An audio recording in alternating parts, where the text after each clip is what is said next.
की रात काली दुखी रे अंधेरिया, भादों की रात काली दुखी रे अंधेरिया। भाइयों अजब कमाल जायो देव की निहाल, भाइयों अजब कमाल जायो देव की निहाल। देखो दिलन में भादों की रात काली दुखी रे अंधेरिया, भादों की रात काली दुखी रे अंधेरिया।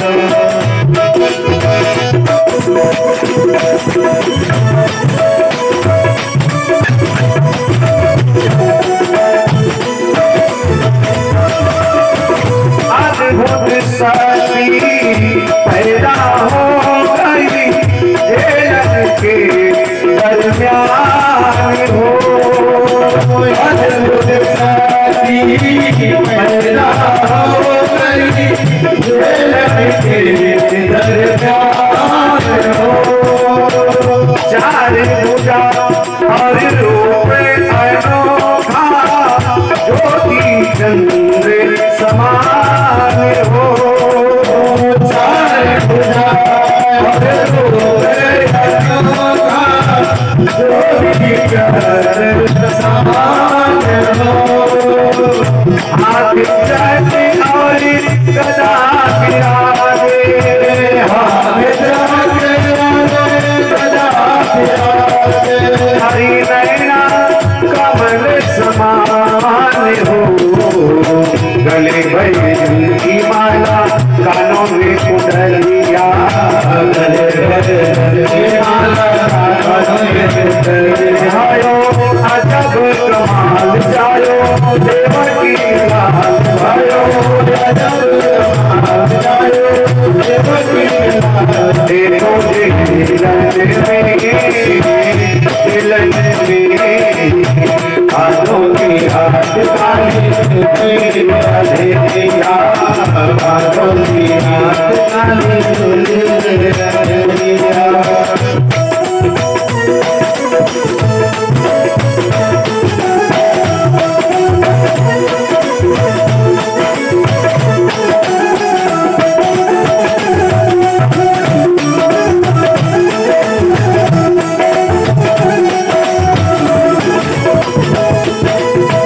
ध्यान भयो वसुदेव को जब ही कंस को बालक जानो है।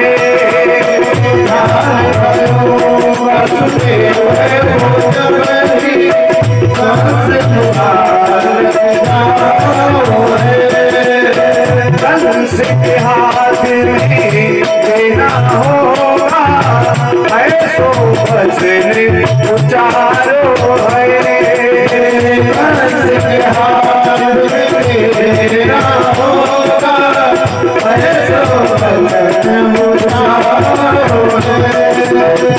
करे मसविया जेल में दोनों, करे मसविया जेल में दोनों। गोकुल में पहुँचानो है, चले वसुदेव लेके लाले मुझैया, चले वसुदेव लेके लाले मुझैया। अजब कमाल जायो देव की लाल, भयो अजब कमाल जायो देव की लाल। देखो दिलन में भादों की रात काली दुखी रे अंधेरिया, भादों की रात काली दुखी रे अंधेरिया।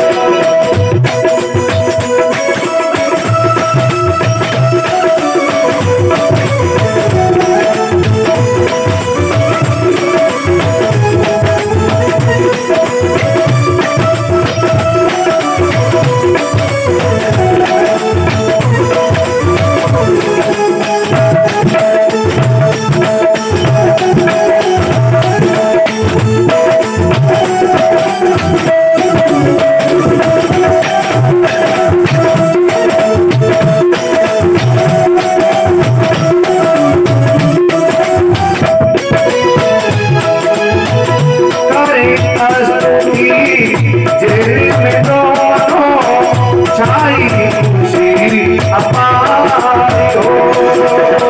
अरे जेल में दोनों छाई खुशी अपार हो। हाथ जोड़ कर बोली मैया ऐसो बचन उचारे हो। बोली मैया ऐसो बचन उचारे हो। रूप छुपाए करो शिशुलीला रूप छुपाए करो शिशुलीला ऐसो कहे सुनाए हो। बालक बन फिर रोए हैं कन्हैया बालक बन फिर रोए हैं कन्हैया बालक बन फिर रोए हैं कन्हैया भयो अजब कमाल जायो देवकी लाल भयो अजब कमाल जायो देवकी लाल। देखो जेलन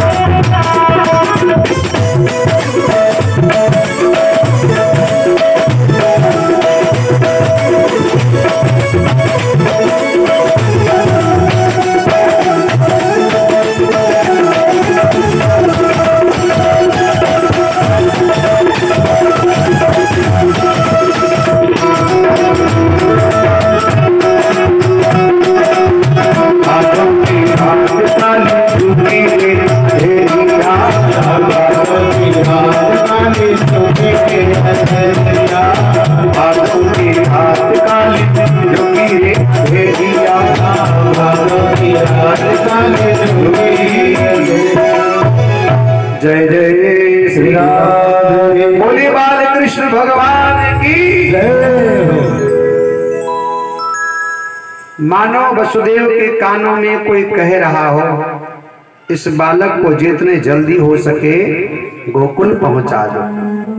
लेकिन समस्या थी कैसे ले जाएं, कौन ले जाए, क्योंकि ले जाने वाले के हाथों में हथकड़ियां हैं, पैरों में बेड़ियां हैं, दरवाजे पर मोटे मोटे ताले लटक रहे हैं और पहरेदार सब चौकन्ने हैं, सजग हैं। विपत्ति जब आती है तो चारों तरफ घेर लेती है जीव को। लेकिन जो जीव ईश्वर के सानिध्य में है, ईश्वर के शरण में है, उसके ऊपर जिसका भरोसा है उसके लिए कोई ना कोई रास्ता परमात्मा बना दिया करता है। कबीर साहब दोहा लिख रहे थे तो उन्होंने लिखा कि चलती चक्की देख कर दिया कबीरा रोए, दो बाटों के बीच में साबुत बचा न कोई। कबीर साहब ने लिखा चलती चक्की देख कर दिया कबीरा रोए, दो पाटों के बीच में साबुत बचा न कोई। तो बगल में बैठा था कमाल कबीर का बेटा, उसने कहा नहीं पिताजी, इसमें थोड़ा सा परिवर्तन होना चाहिए। आपने कहा लेकिन पूर्णतया सत्य नहीं है। कबीर का मतलब था कि दो पाटों का मतलब एक नीचे पृथ्वी है और ऊपर आसमान है। इन दो पाटों के बीच में सब पिस रहे हैं, कोई बचने वाला नहीं। लेकिन कमाल ने कहा नहीं पिताजी, जब चक्की चलती है ना, गेहूं पीसने वाली चक्की, उसमें दो पाटे होते हैं, एक नीचे वाला एक ऊपर वाला, और बीच में गेहूं डालने का स्थान होता है। तो जब गेहूं में चक्की में गेहूं डाला जाता है तो जब चक्की चलाया जाता है तो उसमें एक मनिया होता है जहां जहां से गेहूं डाला जाता है। और कमाल ने कहा वो गेहूं तो पिस जाता है जो दोनों पाटों के बीच में आ जाता है, लेकिन राम नाम रूपी मनिया के आश्रित जो रहता है वो बच जाया करता है, वो सकुशल सुरक्षित रहता है। मतलब जिसके ऊपर भगवान की कृपा हो, जिसके ऊपर भगवान का भरोसा हो, वो सुरक्षित, वो शाश्वत, वो रहता है, उसका कुछ कोई बिगाड़ ही नहीं सकता है। अभी ताजा उदाहरण 41 श्रमवीर हमारे जो फंसे हुए थे टनल में उत्तराखंड में, ऐसा लग रहा है कि प्रकृति ने अपना प्रकोप तो दिखाया, लेकिन जैसे माँ के उदर में बालक सुरक्षित रहता है, ऐसे मानो पृथ्वी ने अपने उन बच्चों को चारों तरफ से ना प्रकाश था, ना हवा थी, ना खाने की व्यवस्था, ना पीने की व्यवस्था, लेकिन ऐसे लग रहा था कि मानो प्रकृति ने उनको अपनी गोदी में समेट रखा हो। और संसार की जो प्रार्थनाएं थी, लोगों की जो भगवान के प्रति भरोसा था, पूरी दुनिया प्रार्थना कर रही थी और भगवान के ऊपर भरोसे का परिणाम ये हुआ कि सकुशल 41 श्रमवीर हमारे बाहर निकल आए। और ये छोटी मोटी घटना नहीं है, ये बहुत बड़ी घटना है साहब। विदेशी मीडिया ने भी इस खबर को अपने मुख्य पृष्ठ पर छापा है और उन्होंने भारत की तारीफ किया है कि भारत में कोई ऐसी शक्ति है जिस शक्ति ने 41 श्रमवीरों को सुरक्षित बाहर निकाल लिया और 17 दिन के अंदर वो निकले। इतना लंबा समय इस पर सर्च हुआ कि क्या सबसे बड़ा ऑपरेशन था, तो लोगों का ऐसा कहना है कि अब तक जितने भी ऑपरेशन हुए हैं उनमें सबसे सफल और बड़ा ऑपरेशन था। 17 दिन तक हवा पानी से कोई भेद न हो और जीव सुरक्षित हो जाए। मतलब ये है कि कोई ऐसी शक्ति है जो हमें आपको भरोसा देती है, हमें आपको सुरक्षा प्रदान करती है। प्रार्थना काम आई। और जिस दिन मजदूर फंसे थे उसी दिन लोगों ने कहा कि यहाँ जो स्थान के देवता है ना, उनको नजरअंदाज कर दिया गया है। और उत्तराखंड सरकार ने टनल के बाहर अस्थायी मंदिर का निर्माण कर दिया और सतत उसमें पूजा पाठ होती रही। और केवल भारत के लोग ही नहीं, विदेश के लोग जो आए थे, बड़े बड़े एक्सपर्ट को जो बुलाया गया था, वो भी वहां आकर के पूजा करके तब अंदर प्रवेश किए हैं। तो बाहरी ताकत हमें मिटाना चाहती है, लेकिन आंतरिक शक्ति हमें हमेशा बचाती है, हमारी सुरक्षा करती है। वृंदावन बिहारी लाल की जय हो। हथकड़ी बेड़ी टूट गई, ताले खुल गए, पहरेदार सब सो गए और वसुदेव जी महाराज ने सरकार को टोकरी में लिटाया, फटे पुराने कपड़े को बिछा करके और चल पड़े भगवान को सिर पर बिठा करके। देखिए, जो तू आवे एक पग तो मैं आऊं पग 60। भगवान के प्रति आप जितना चिंतित रहोगे, भगवान उतना आपके प्रति चिंतित रहेंगे। सरकार को टोकरी में बिठाकर और सिर पर धारण करके वसुदेव जी महाराज चल पड़े। एक समस्या का समाधान हुआ, बेड़ी हथकड़ी टूट गई, फाटक खुल गए, प्रहरी सो गए। परंतु दूसरी समस्या, आहा, भादों की वो नदी मानो काल की तरह मुंह फाड़ कर खड़ी हो। भयानक शब्द करती हुई ऊपर से आकाश में बिजली कड़क रही है, पगडंडियां हैं, रास्ते दिख नहीं रहे हैं, तमाम प्रकार बिच्छू सर्पों का भय है, लेकिन सब भय से निर्भय होकर, निर्भीक होकर, निडर होकर वसुदेव जी महाराज यमुना के तट पर पहुंचते हैं। और यमुना के तट पर वसुदेव जी महाराज पहुंचे, यमुना में प्रवेश कर गए। आज यमुना मैया भगवान को देखकर बहुत प्रसन्न हुई। सरकार आए हैं, मेरे ठाकुर आए हैं, मेरा परमात्मा आया है। यमुना मैया विचार करने लगी कि पहले जब त्रेता में राम बनकर आए थे तब श्री गंगा जी को इनके चरण का धोने का सौभाग्य प्राप्त हुआ था। आज ये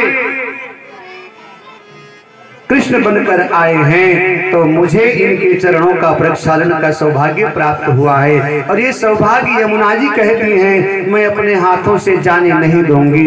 इसलिए यमुना जी भगवान को देखकर और अधिक मचल गई और अधिक अत्यंत वेग से प्रवाहित होने लगी। भगवान को देखकर मानो स्वागत करने लगी, खुशियां मनाने लगी, उत्सव मनाने लगी यमुना मैया। वसुदेव जी महाराज भगवान श्याम सुंदर को टोकरी में बिठाकर घुटने भर पानी, फिर कमर भर पानी, फिर छाती भर पानी, और ऐसा लगा कि अब डूबूं को तब डूबूं। और भगवान से प्रार्थना करते करते आशुतोष तुम अवधर दानी, आरत हरहु दीन जन जानी। आहा, यमुना अपने वेग से बह रही हैं। वसुदेव जी महाराज थोड़ा भयभीत तो हुए, लेकिन भगवान से प्रार्थना किया और भगवान ने विचार किया का वर्षा जब कृषि सुखाने, समय चूकी पुनि का पछताने। भक्त मेरा कहीं धैर्य खो ना दे, भक्त का विश्वास टूट जाए, इसके पहले मैं अपने भक्त के प्रति मैं सजग और समर्पित हो जाऊं। भगवान श्याम सुंदर ने यमुना मैया को दर्शन दिया, यमुना मैया को अपने चरणों का प्रक्षालन करने का अवसर भी प्रदान किया। सरकार ने टोकरी से बाहर पांव हिलाया और यमुना मैया में पांव लटकाया। यमुना मैया ने सरकार के पांव को धो लिया, यमुना शिथिल हो गई। यमुना की वेग जो थी वो थम गई। देवताओं ने देखा भगवान के ऊपर इंद्र देवता बरसात कर रहे हैं, तो प्रारंभ में तो ठीक है, लेकिन देवताओं को लगा सरकार भीग जाएंगे तो जुकाम खांसी सर्दी ना हो जाए भगवान को। इसलिए शेष नारायण भगवान आ गए और शेष नारायण भगवान ने अपने फन से भगवान श्याम सुंदर के ऊपर भगवान कृष्ण की छत्र छाया करते हैं। और इस प्रकार भगवान का स्मरण करते करते वसुदेव जी महाराज यमुना को पार कर गए। बोल यमुना मैया की गोकुल पहुंचे। एक कन्या पहले से ही देव की मैया यशोदा मैया के बगल में सोई थी। भगवान को वही लिटाया और कन्या को लेकर वसुदेव जी महाराज वापस लौट आए, यमुना पार करके आए।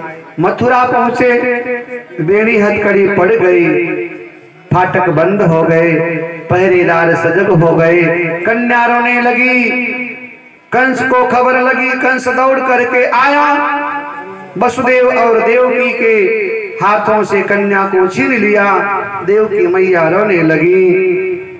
देवकी मैया ने कहा भैया ये तो कन्या है, इसको छोड़ दो, इससे तुम्हें कोई भय नहीं। कंस ने कहा बहन कन्या हो चाहे बालक हो, है तो 8वां संतान, और देवताओं के हिसाब से देवकी का 8वां संतान ही मेरा काल है। कन्या को हाथ से पकड़ करके छीन करके और पृथ्वी पर पटक करके मारना चाहता था, लेकिन दैववश कन्या कंस के हाथों से छूट गई और ये कहती हुई आकाश में कि ऐ कंस तू मुझे क्या मारेगा? तुझे मारने वाला ब्रज 84 कोष में पैदा हो चुका है, उसके हाथों से तू बच नहीं सकता है। ऐसा कहते कहते कन्या आकाश मार्ग से चली गई। कंस को बड़ा पश्चाताप हुआ, बड़ा खेद हुआ, बड़ा कष्ट हुआ। उसने वसुदेव और देवकी से प्रार्थना किया, महाराज हमने तुम्हें बहुत सताया, बहुत प्रताड़ित किया, बहुत यातना दिया, लेकिन देवताओं की माया किसी की समझ में आई नहीं आज तक।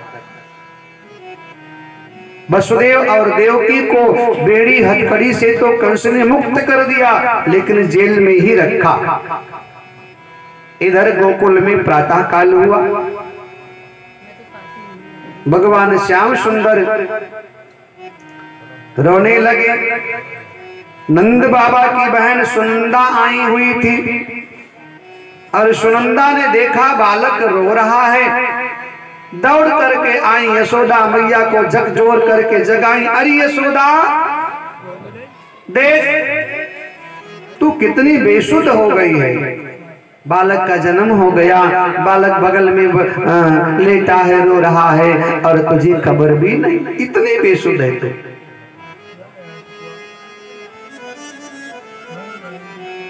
परीक्षित ने प्रश्न किया गुरुदेव कि बालक का जन्म होता है तो मां को प्रसव पीड़ा तो होती है,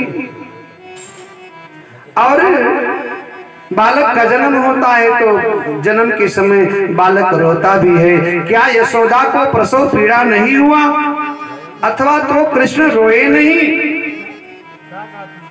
जिससे यशोदा को जन्म का खबर ही न लगा हो? सुखदेव भगवान कहते हैं, राजन सुनो, संसार का बालक जन्म लेता है तो माँ को कष्ट पहुंचाता है, माँ को प्रसव पीड़ा होता है, लेकिन भगवान जीवन में जब आते हैं तो भगवान तो दर्द का हरण करने के लिए आते हैं। वो दुख हरण है। संसारी बालक माँ को पीड़ा देता है, माँ को कष्ट देता है, लेकिन परमात्मा जब जब आता है जीवन में, बालक बनकर आए, पालक बनकर आए, जब जब जीवन में परमात्मा आता है तो संकट हरण करता है, कष्ट हरण करता है, दुख निवारण करता है, इसलिए उसका नाम ही दुख हरण है। संसारी जीव दुख देता है, कष्ट देता है, पीड़ा देता है, लेकिन परमात्मा जीवन में आते हैं तो कष्ट का हरण करते हैं। किसी भी रूप में आए हो, बालक बनकर आए, पालक बनकर आए, भगवान बनकर आए, कैसे भी आए, भगवान तो हमें आपको दुखों से मुक्त ही करता है। नंद बाबा गौशाला में विश्राम की रात्रि को लाला के जन्म का खबर किसी ने जाकर नंद बाबा को दे दिया। अरे बाबा, लाला का जन्म हो चुका है, लाला भयो है। जिसने प्रथम नंद बाबा को समाचार दिया, नंद बाबा के गले में नवलखा हार पड़ा हुआ था, उठाकर गले में उसके डाल दिया। क्यों ना उसको हर कदम पर जिंदगी अच्छी लगे, जिसको जीने के लिए सबकी खुशी अच्छी लगे, तब जलाने चाहिए तुमको मुड़ेरों पर चिराग, जब हवाओं को भी तेरी रोशनी अच्छी लगे। नंद बाबा इतने प्रसन्न हुए कि अपने गले में पड़ा हुआ नवलखा हार व्यक्ति के गले में डाल दिया और खुशी के मारे नंद बाबा झूम उठे, नाचने लगे, आह्लादित हो गए। और उसी समय नंद बाबा ने बालक के जन्म की खुशी में 10,000 गायों को दान देने का संकल्प लिया। उसी समय नंद बाबा ने पहाड़ जैसे काले तिल का दान करने का संकल्प लिया। दो वस्तु दान दिया नंद बाबा ने भगवान के जन्म के समय, एक गौ दान और एक तिल दान। गौ दान से देवता प्रसन्न हुए और तिल दान से पितृ प्रसन्न हुए। और हमारे जीवन में दोनों की आवश्यकता है। देवताओं का भी अपना उचित स्थान है और पितरों का भी उचित स्थान है, इसलिए हमारे यहाँ देव और पितृ दोनों की पूजा होती है। समय समय पर देवताओं की पूजा और समय समय पर पितरों की पूजा। देवताओं की पूजा करने से स्वास्थ्य लाभ मिलता है, धन धान्य ऐश्वर्य प्रतिष्ठा मिलता है, ये सब प्राप्त होता है। और पूर्वजों के प्रसन्न होने से हमारी संपत्ति बढ़ती है, हमारा खानदान बढ़ता है, हमारी वंश वृद्धि होती है। इसलिए दोनों की पूजा अनिवार्य है। अमावस्या हो, श्राद्ध पक्ष हो, इन दिनों में देवताओं की पूजा उपासना करनी चाहिए। अन्य दिनों इन दिनों में पूर्वजों की पूजा उपासना करनी चाहिए, अन्य दिनों में देवताओं की पूजा उपासना करनी चाहिए। नंद बाबा ने तो बड़े बड़े काले पहाड़ तिल जैसा तिल का दान करने का संकल्प लिया, गौ दान का संकल्प लिया। मेरे भाई बहन, खुशियां कभी कभी आती है जीवन में, और खुशियां जब आए तब खुश होकर खुशियां मनाना चाहिए। खुशियां हमेशा नहीं आती, कभी कभी आती। और कुछ लोगों के जीवन में खुशियां आती हैं तो खुश नहीं रह पाते हैं। खुशियां आती तो हैं लेकिन वो खुशियां मना नहीं पाते।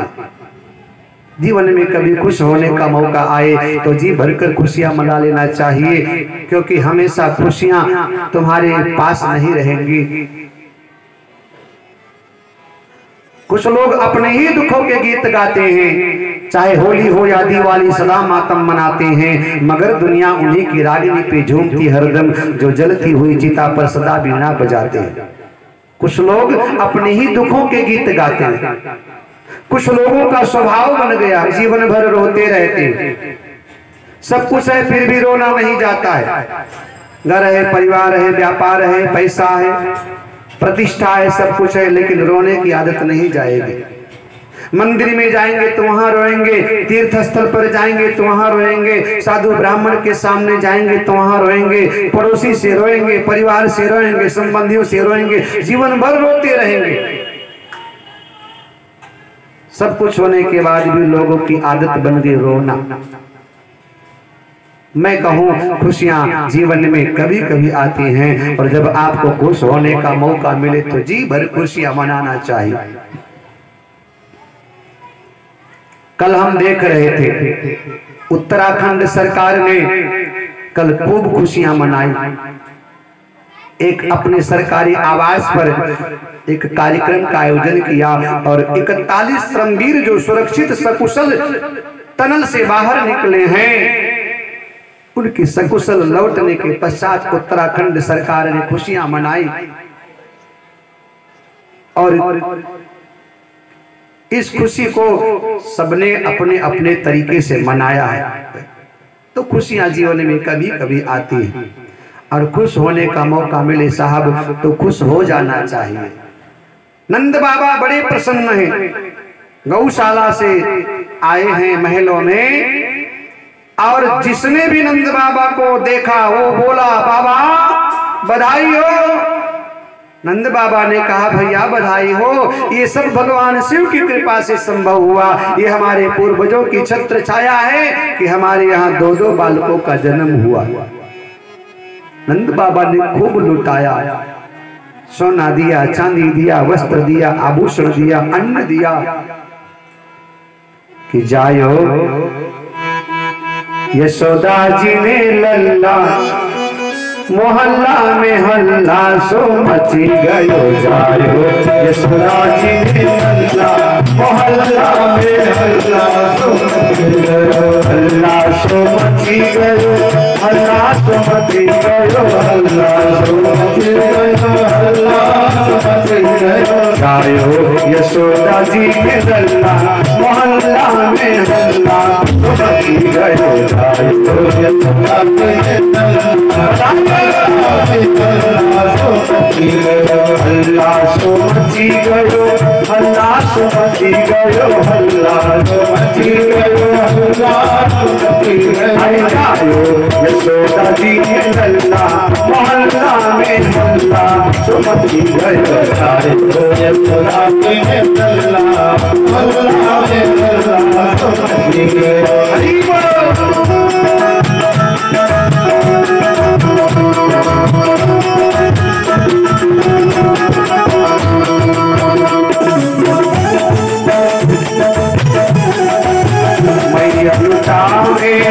अनधन सोना लुटावे, अनधन सोना मैया लुटावे अनधन सोना, मैया लुटावे अनधन सोना। हो बाबा लुटावे देनु भैया, आए बाबा लुटावे देनु भैया, मोहल्ला में मल्ला सुमती गयो गाय बोल तोरा के लल्ला, मोहल्ला में मल्ला सुमती गयो। मैया लुटावे अनधन सोनेवा, मैया लुटावे अनधन सोनेवा, मैया लुटावे अनधन सोनेवा, मैया लुटावे अनधन सोनेवा। अरे बाबा, अरे बाबा लुटावे रुपैया, मोहल्ला में हल्ला सुमती गयो बाबा, लुटावे रुपैया, मोहल्ला में हल्ला सुमती गयो। बधाई हो।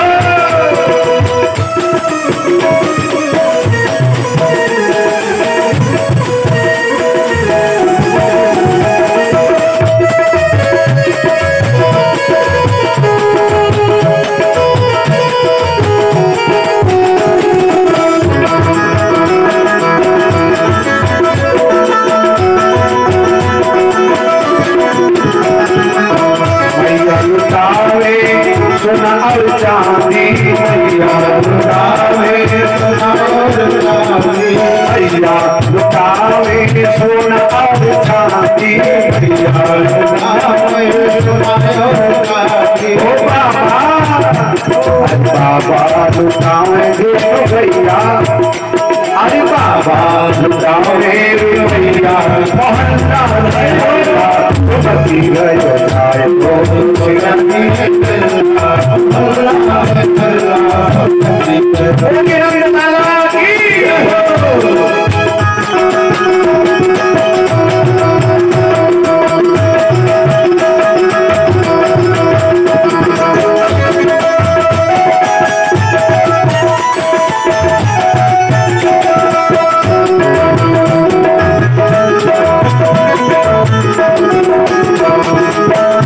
चलो लेके आयो नंद घर लाला हुआ, चलो लेके आयो नंद घर लाला हुआ, चलो लेके आई नंद घर लाला हुआ, चलो लेके आई नंद घर लाला हुआ, चलो लेके आई नंद घर लाला हुआ, चलो लेके आई नंद घर लाला हुआ, चलो लेके आई नंद घर लाला हुआ, चलो सखी ब्रज के सतपाल चले होगे खुशहाल, सखी ब्रज के सतपाल चले होगे खुशहाल, बहिया गर्दन में ताल नाच दे के ताल, बहिया गर्दन में ताल नाच दे के ताल। आज नंद का नसीबा उतारा हुआ, आज नंद का नसीबा उजाला हुआ, नंद का नसीबा उजाला हुआ, चलो लेके आयो नंद घर लाला हुआ, चलो लेके आयो नंद घर लाला हुआ।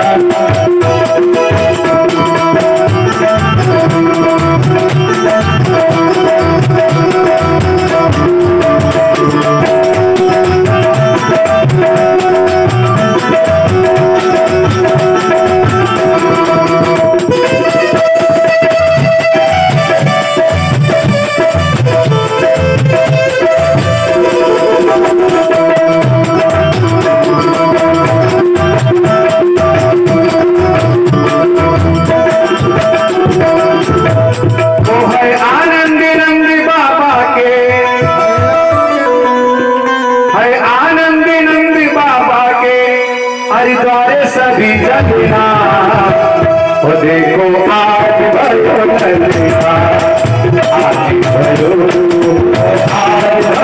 चलेगा, आज भयो चलेगा।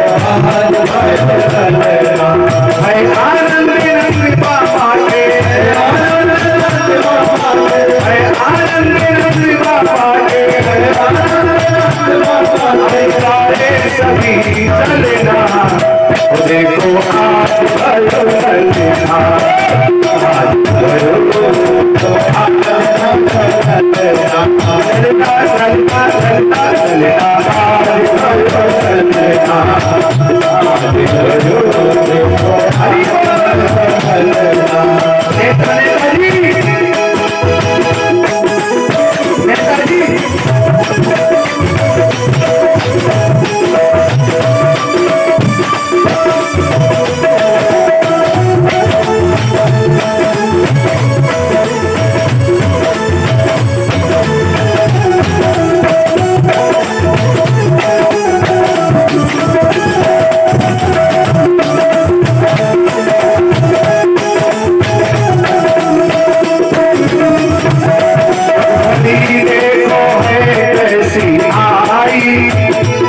बज रही आज आनंद बधाई।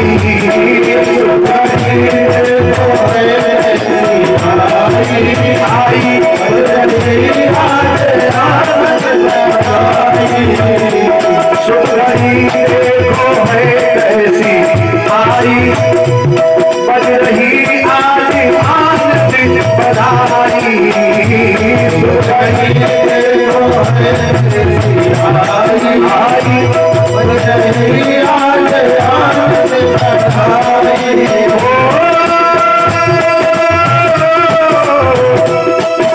जिसने भी ये खबर सुनी है, जिसने भी ये खबर सुनी है, जिसने भी ये खबर सुनी है,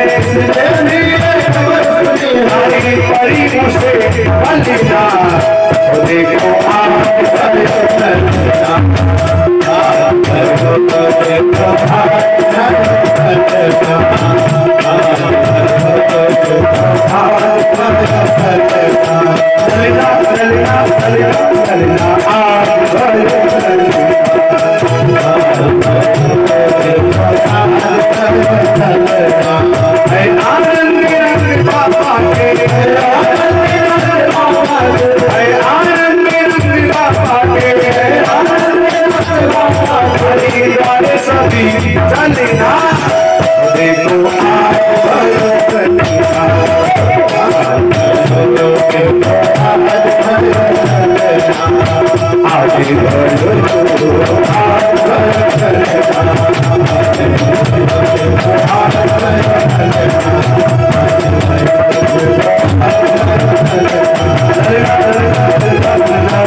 कृष्ण भगवान की जय। अब भैया समूह बनाकर गोपियां आ रही हैं, झुंड का झुंड ग्वाल वाले आ रहे हैं। नंद बाबा को बाबा बधाई हो।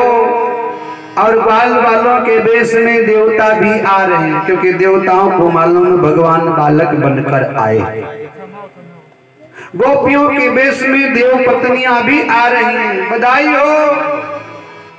कोई बधाई ले रहा है, कोई बधाई दे रहा है, कोई बधाई गा रहा है और कोई बधाई गवा रहा है। बड़ा आनंद आया। आप कल्पना कीजिए, साधारण परिवार में जब कोई बालक का जन्म होता है तो उस परिवार में कितना उत्सव मनाया जाता है, कितनी खुशियां होती हैं साहब। थाली बजता है, बधाई गाई जाती है, बुआ आती है, काजल लगाती है, छठी मनाई जाती है, उत्सव मनाया जाता है, तमाम प्रकार संस्कार होते। तो भगवान का जन्म हुआ तो केवल नंद और यशोदा नहीं बल्कि समूचा ब्रह्मांड उत्सव मना रहा है। सब प्रसन्न है, सब खुश हैं साहब। और एक आध दिन में कई दिन तक बधाई बजती रही, बधाई लुटाई गई, बधाई गाई गई, बधाई दी गई और बधाई ली गई। नंद बाबा ने खूब उत्सव मनाया, खूब खुशियां मनाई। एक दिन नंद बाबा ने विचार किया, चलो महीने का कर भोजराज कंस को देना होता है, कंस को कर दे करके आए और लाला के जन्म की बधाई खबर भी सुना करके आए। तो कंस को कर देने के लिए नंद बाबा में बैलगाड़ी पर सामान को रखा है और पहुंच गए मथुरा। नंद बाबा ने कंस को कर दिया और बताया, राजन पूर्वजों की कृपा से भगवान शिव की छत्र छाया में 2 बालकों का जन्म हुआ है। व्यवहार में कंस ने नंद बाबा को कहा है, बाबा बधाई हो, लेकिन अंदर से कंस भयभीत हो गया। हो ना हो देवकी का 8वां संतान कहीं नंद बाबा के महलों में तो नहीं पल रहा है, क्योंकि वसुदेव और देवकी की वसुदेव और नंद बाबा आपस में मित्र थे। कंस से विदा लेकर नंद बाबा जेल में बंद वसुदेव से मिलने के लिए आए हैं। मुलाकात हुई और नंद बाबा ने बालकों के जन्म की खबर वसुदेव को दिया। वसुदेव जी महाराज मन में मुस्कुराए और मानो कहना चाहते हो कि जिस बालक के जन्म की उत्सव तुम मना रहे हो, बालक तो हमारा ही है, हमें ही तो उसको वहां छोड़ करके आए। वसुदेव जी महाराज ने नंद बाबा से कहा, बाबा जितने जल्दी हो सके गोकुल पहुंचो, क्योंकि मुझे लग रहा है कंस के द्वारा भेजे गए उनके अनुचर कहीं तुम्हारे बच्चों को नुकसान ना पहुंचाते। इधर नंद बाबा के जाने के बाद कंस ने मंत्रणा किया, मशविरा किया, सलाह किया। कन्या ने कहा है देव की काठवा संतान ब्रज क्षेत्र में पैदा हो चुका है, कैसे उससे रक्षा हो, कौन मार सकता है। अब सब असमर्थ हुए तो कंस की एक बहन पूतना है। पूतना ने कहा, भैया चिंता मत करो, मैं तुम्हारे शत्रु का वध कर दूंगी। एक बात ध्यान रखना, सब कुछ टाला जा सकता है, मृत्यु को कभी टाला नहीं जा सकता है। सबको जीता जा सकता है, लेकिन मृत्यु को कभी जीता नहीं जा सकता है। इसलिए खुद को देखकर आधार बदलना सीखो, वक्त को देखकर व्यवहार बदलना सीखो। जिंदगी ज्वार है, हट के तो डूब जाओगे।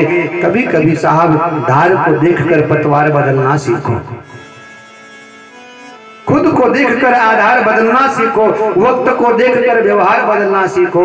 जिंदगी ज्वार है, हट के तो डूब जाओगे। धार को देखकर पतवार बदलना सीखो। कंस मृत्यु को जीतना चाहता है, कंस मृत्यु पर विजय प्राप्त करना चाहता है, कंस मृत्यु को पछाड़ना चाहता है, कंस मृत्यु को मारना चाहता है। लेकिन कंस को नहीं मालूम कि मृत्यु पर कोई विजय प्राप्त ही नहीं कर पाया। पूतना ब्रज क्षेत्र में गई, छोटे छोटे बच्चों का वध करती है। नंद बाबा के यहाँ पहुंच गई। यशोदा मैया ने भगवान को गोदी में ले रखा था। भगवान को लगा पूतना आई है, मामा ने भेजा है, तो भगवान ने आंखें बंद कर लिया। पूतना आई, भगवान ने आंखें बंद कर लिया। सुखदेव ने कहा, गुरुदेव ये कौन सा शिष्टाचार है कि मेहमान दरवाजे पर आए आंखें बंद कर लो। न संवाद, न विवाद, न चर्चा, न व्यवहार, बस आंखें बंद। सुखदेव भगवान ने कहा, राजन भगवान ने आंख कई कारण से बंद कर लिया। पहला कारण भगवान ने विचार कि ये तो बाल हत्यारिणी है, ये छोटे छोटे बच्चों का वध करती है, तो महापापिनी है। संसार में कई प्रकार के पाप हैं, उनमें ये सबसे बड़ा पाप है बाल हत्या। बाल हत्या, भ्रूण हत्या, कन्या हत्या, गौ हत्या, ब्राह्मण हत्या, ये सब जघन्य अपराध है। इसलिए इन अपराधों से बचना। भगवान ने कहा ये तो बाल हत्यारिणी है, ये तो पापिनी है, ऐसे पापिनी का मुंह देखना भी पाप है। इसलिए भगवान ने आंखें बंद कर लिया। दूसरा कारण बताया आंख बंद करने का। भगवान ने विचार किया मेरी दृष्टि पड़ जाएगी तो पवित्र हो जाएगी, मैं देख लूंगा तो पाप से मुक्त हो जाएगी। क्योंकि सन्मुख हो जीव मोहि जबहि, तो जन्म कोटि अघनाशे तबहि। एक बार मेरे सामने आ गई, मेरी दृष्टि में पड़ गई, तो जन्म जन्मांतर के पाप से मुक्त हो जाएगी, लीला हो नहीं पाएगी। इसलिए सरकार ने पूतना को देखा आंख बंद कर लिया। तीसरा कारण भगवान ने विचार किया पूतना अविद्या है। अविद्या का मतलब अंधेरा, अंधकार, और विद्या के सामने कभी अविद्या टिक नहीं सकती।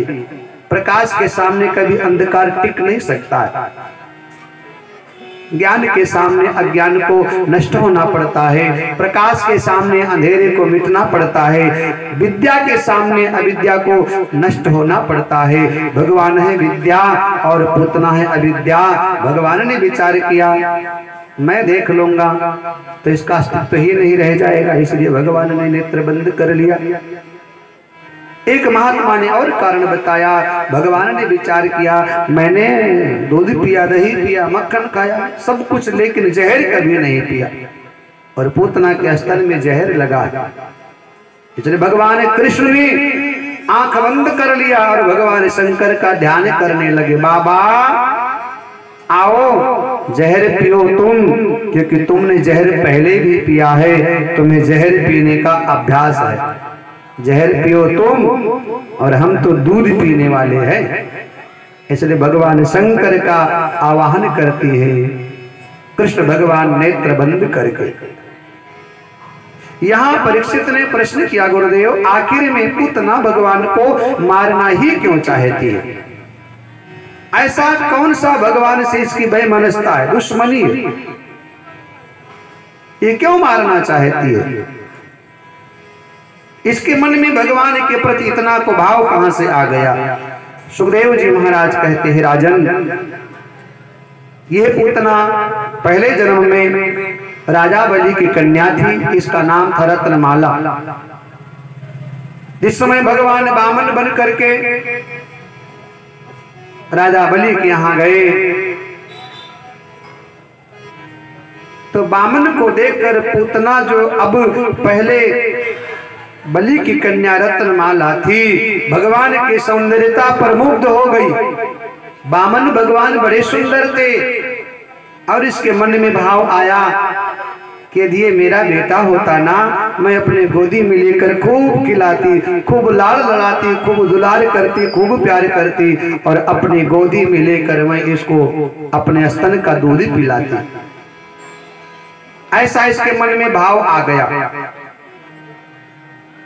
फिर भगवान ने जब विराट रूप लेकर संपूर्ण पृथ्वी को नाप लिया, इसके मन में को भाव आ गया, यदि ये मेरा बेटा होता और ऐसे छल कपट करता, तो अपने स्तन में जहर लगाकर मैं इसको मार देती।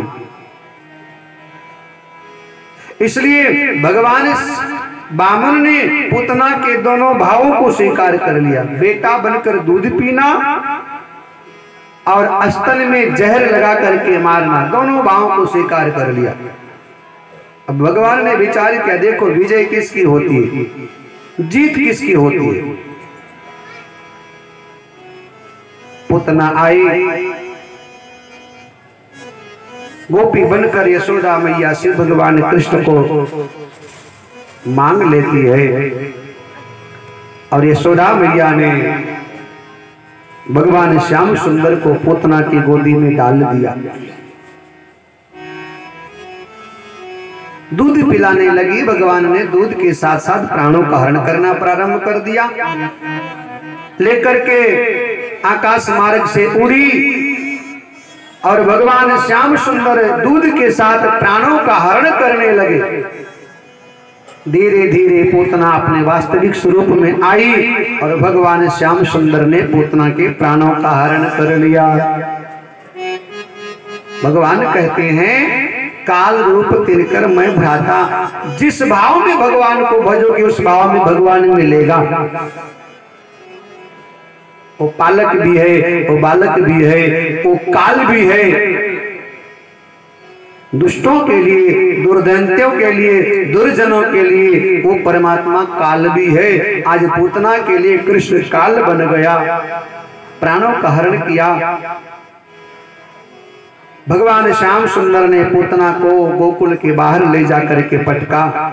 जब वे गिरी तो 6 कोस विस्तृत इसका भयानक शरीर था। बड़ा भयानक शब्द सुनाई पड़ा। यशोदा मैया ने देखा बालक गायब है, रोने लगी। गोकुल के लोग परेशान हुए, दौड़े गए जंगल की तरफ जहां से शब्द सुनाई पड़ा था। उधर से कर देकर नंद बाबा भी आए और देखा तो भगवान श्याम सुंदर पूतना के गोदी में बैठे बैठे खेल रहे हैं। ग्वाल बालों ने दौड़ करके भगवान को उठाया, मैया यशोदा की गोदी में दे दिया। मैया रोने लगी। मैया ने भगवान शंकर से अनुरोध किया, बाबा तुम्हारी कृपा से मेरा बालक सुरक्षित हो गया। नंद बाबा महलों में आते हैं और यशोदा और नंद बाबा ने गाय की पूंछ से भगवान कृष्ण का नजर उतारती हैं। राई और नमक उबाल करके उसके टोने को उतारती हैं और भगवान श्याम सुंदर सुरक्षित सकुशल बच गए। इसलिए नंद और यशोदा दोनों गौदान करती हैं, भगवान शिव का अभिषेक करती हैं और ब्राह्मणों को भोजन कराती हैं। इस प्रकार भगवान श्याम सुंदर ने पूतना का वध कर दिया। बोली बाल कृष्ण भगवान की, गोविंद मेरो है गोपाल मेरो है, गोविंद मेरो है गोपाल मेरो है, श्री बाके बिहारी नंदलाल मेरो है, श्री बाके बिहारी नंदलाल मेरो है। हाय गोविंद मेरो है गोपाल मेरो है, गोविंद मेरो है गोपाल मेरो है, श्री बाके बिहारी नंदलाल मेरो है, श्री बाके बिहारी नंदलाल मेरो है, गोविंद मेरो है गोपाल मेरो है, गोविंद मेरो है गोपाल मेरो है, जागी तेरी मेरी चाल मेरो मदन गोपाल, जागी तेरी मेरी चाल मेरो मदन गोपाल, जागी तेरी मेरी चाल मेरो मदन गोपाल, जागी तेरी मेरी चाल मेरो मदन गोपाल, जागे घुंघरा से बाल मेरो यशोदा को लाल, जागे घुंघरा से बाल मेरो यशोदा को लाल, जागे गोरे गोरे बाल मेरो मदन गोपाल, जागे गोरे गोरे बाल मेरो मदन गोपाल। हाय हाय गोविंद मेरो है गोपाल मेरो है, गोविंद मेरो है गोपाल मेरो है, श्री बाके बिहारी नंदलाल मेरो है, श्री बाके बिहारी नंदलाल मेरो है, गोविंद मेरो है गोपाल मेरो है, गोविंद मेरो है गोपाल मेरो है।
जय जय श्री राधे, जय जय श्री राधे, जय जय श्री राधे श्याम। बोलो वृंदावन बिहारी लाल की जय, लक्ष्मी नारायण भगवान की जय।